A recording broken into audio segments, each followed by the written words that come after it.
After some disappointing SCOTUS decisions and a bizarre presidential debate, why is nobody talking about the things that we're actually going to vote on in California this November? Take a seat, bookmark this video because we're going over them. Starting off with Prop 2, which is a $10 billion bond for the construction and investment in K-12 schools and community colleges. We have a second $10 billion bond to go towards climate programs with Proposition 4. Now here's a big one.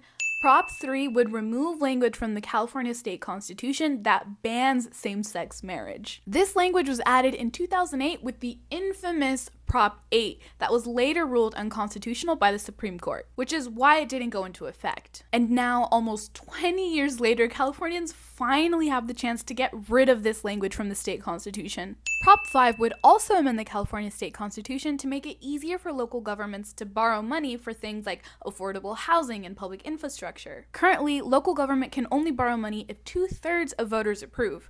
Prop 5 would lower that to 55% of voter approval. Next up is another big one. Prop 6 would amend the California state constitution to ban slavery, aka indentured servitude, and forced labor in state prisons. Prop 32 would increase the state minimum wage from $16 to $18 an hour. Prop 33 is rent control. It would repeal a 1995 state law that prohibits cities and counties from imposing rent control on buildings made after 1995.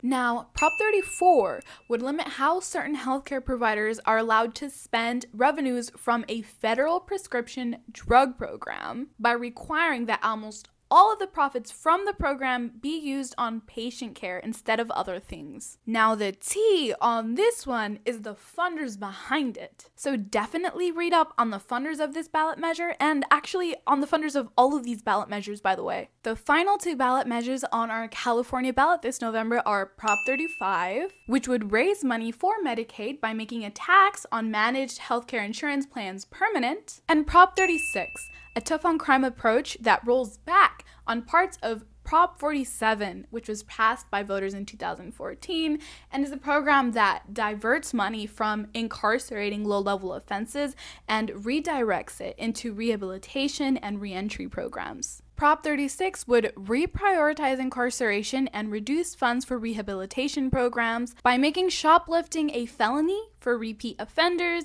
and increasing penalties for certain drug charges. If you made it to the end of this video, congrats on being an informed voter. And follow us for election news and to get notified when we drop our Courage California Voter Guide. See you soon!